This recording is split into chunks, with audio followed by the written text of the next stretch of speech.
गोर लगै छी। हम चमचम मैथिली गीत में अहाँ समस्त मिथिलावासी के स्वागत करै छी। जतेक पबनैतिनी छथि सबके बहुत बहुत शुभकामना छनि। खूब सुंदर से पाबनि सभक संपन्न होनि। और आइ हमर सासू माँ एगो बहुते सुंदर विषहारा के गीत लऽ कऽ एलथि है। बूढ़ पुरान के गीत सुनय में बड्ड नीक लगै छै।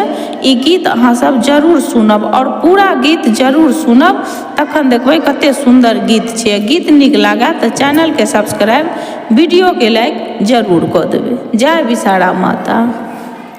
नीमा का गाछ स्मर से उतारल ना, बाउ पकड़ि लेलखिन हे नाग नागिन के आचरवा, पकड़ि लेलखिन हे नाग बाबू नागिन के आचरवा। छोड़ू छोड़ू आहे नागिन, हाँ बाबू हमारो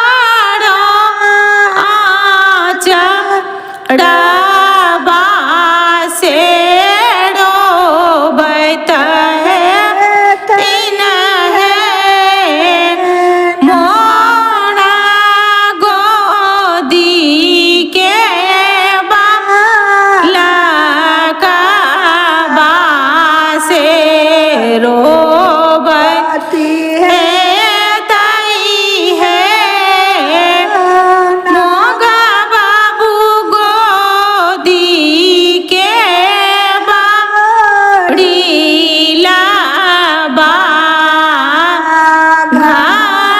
घरही में छौगे नागिन सासु है ससुरवा खेला बाती है ताऊगे नागिन गोदी के बालकवा खेला बती है ताऊगे नागिन गोदी के बालकवा।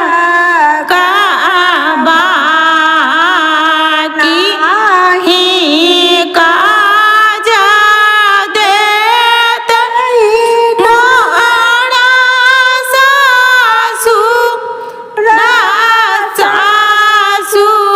ससुरवा ठुनका बती हेथिन हे नाग बाबू गोदी के बाड़ीलाबा ठुनका